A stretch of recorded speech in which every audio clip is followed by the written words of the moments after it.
Welcome back to another MOTOBOB video. Now this week, Yamaha announced a pair of special editions of their super popular middleweight adventurer, the Tenere 700. One of them is called the Extreme, and it's a little bit more extreme. The other is called the Explorer, and it's perfectly set up for a little bit of exploration. So in this video, we'll go through the 9 key things that you need to know about them. So first up, let's start with the Extreme Edition. And this is basically a bike I've been wanting to see from Yamaha because it gets upgraded suspension that looks almost exactly the same as the Tenere 700 World Raid. Now, in case you're not familiar, let me bring you up to speed. So the Tenere 700 was launched back in 2019 and it's been a massive hit ever since because it's nice and simple, it's relatively affordable, and yet it's set up very nicely for some proper off-roading. Basically what riders have been asking for from the adventure bike market for years, plus it's got that proven Yamaha CP2 parallel twin at the heart of it, and quite distinctive looks with that quad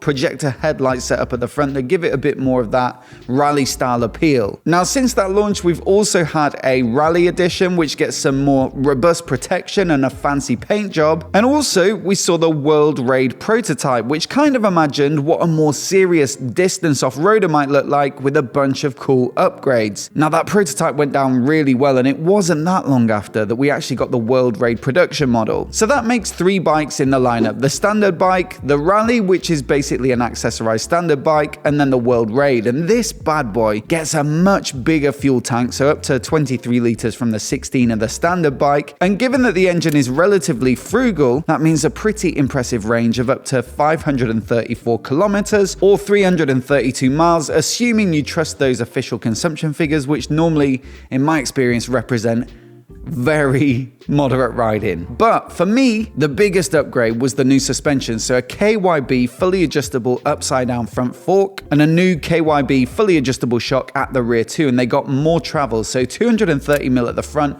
220 at the rear, and that's 20mm up from the standard bike. As a result, you got a little more ground clearance as well. So 15mm up to 255. But what I will say is I don't think it's just the extra length and travel that makes the difference on the World Raid. See, I was lucky enough to ride them back to back last year at the Yamaha Adventure Experience in Wales, which is thoroughly recommended, a proper good day out. And yeah, it's a little taller and whatnot, but we weren't on the sort of trails where you were taking huge hits and properly exploring the full extent of the suspension, but it was just the extra quality and control that up-spec'd KYB suspension had that gives you this feeling of plushness without it feeling soft. That then gives you the extra confidence in the bike to push it that bit harder and just ride over stuff that you might have been slightly hesitant about with the standard bike. So what I'm saying is this Extreme Edition, it gets the exact same KYB suspension with the same travel as the World Raid, just minus some of the other extra features that add to the cost, like the bigger fuel tank or the steering damper. To me, that sounds pretty great. 16 liters is plenty enough for most of the riding that I do. And so you've got a bit less weight here, a bit less cost, but that awesome suspension, which personally I think is the single best thing about the World Raid. Another neat upgrade on the World Raid is the TFT Display, which is like vertically orientated, again playing into that sort of rally image. And it gets a trio of screen layouts, so one more analog feeling, the other more digital,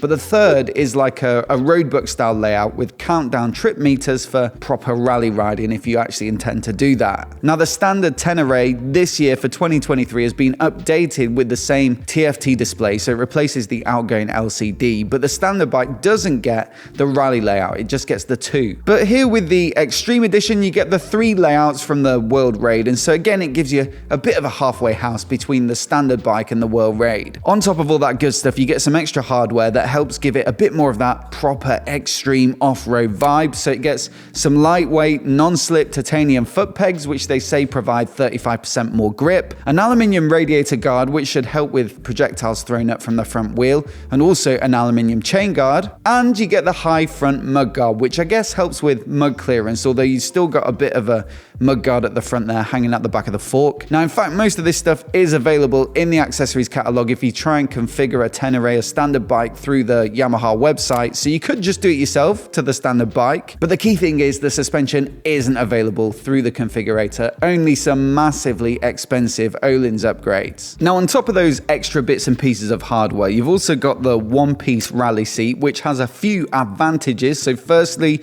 it makes it look a bit more like a big dirt bike. Secondly, it's more flat, so you can move back and forth more easily, which will help with weight distribution. Thirdly, it's super slim and narrow, which again can help with the rider's agility on the bike. And then fourthly, if that's a word, it's got 20mm more padding, which brings the seat height up and gives you more of a gap down to the pegs. So it should help with transitioning between the seated and standing position. But you got to remember, we've also got the taller suspension, so this bike is massive. So the standard bike is 875 if I remember correctly. The World Raid is 890mm in the seat height, but the Extreme Edition is 910mm, which I think might possibly somewhat limit its appeal. Still, if you've got the skills or the physical height, or ideally both, if it's 910mm in the seat, then it's going to really give it the maximum amount of that big dirt bike feel. The only major downside is the availability or lack thereof, because it looks like it'll be limited to just France, Germany and Italy so far. Price is said to be 11,899 euros in France, which is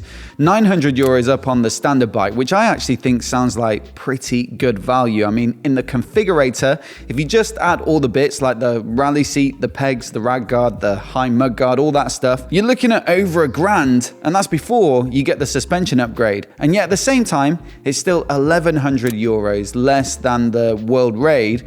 So that's pretty much ideal if you want that suspension upgrade. You like the idea of the parts, but you're not that bothered about the big tank on the World Raid. You can save 1,100 euros. Not bad at all. Now onto the Explorer Edition, which is a bit of a counterpoint to the Extreme because it's much more dedicated to distance riding and carrying luggage, as well as being a little bit more low slung. So you've actually got 20mm less in the travel in the suspension here, and that helps to bring the seat height down to 860mm. And they say they've done that to give the rider easier ground access and improved control at low speeds. Now, not only is it slung that little bit lower, but also they say they've increased the spring rates for better handling when the bike is fully loaded, so I guess potentially with a passenger and luggage. Now, to add to the touring ability, this one also gets a 50% larger windscreen for better wind protection when you're cruising on the motorway. And you also get the side pannier support as standard too, which gets the option of hard or soft luggage, although I believe these are to be spec'd separately at an extra cost, so not part of the package like the supports. I guess also that does open up the option to look for your own bags elsewhere, like Lone Rider or something like that. And then as a bit of a surprise, number 9 is the quick shifter as standard. I mean, it kind of makes sense because this bike is more road biased than the Extreme at least, or even the standard T7, so it is quite nice to be able to punch through the gears quickly when you're accelerating, at full chat, even if it is only on the upshift on this quick shifter. But I wouldn't say it's an absolute necessity, especially for a bike that's like biased towards adventure touring, and I'd much rather have seen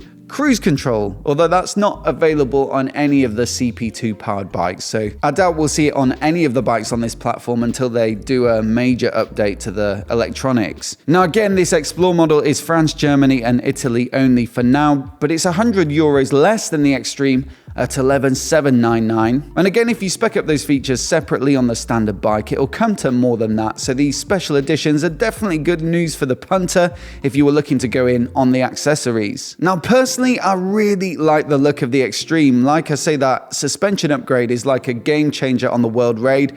But I would have to take a sit on one to see if I could actually get it off the side stand with it being so tall. As always though, I'd love to know which bike you guys have picked down in the comments below. And if you've not seen it already, my comparison of the standard bike and the World Raid from the Adventure Center last year, if you've not seen that, I'm gonna link to it here so you can give it a watch. Let me know what you think in the comments. Many thanks for watching, and I'll see you in the next one.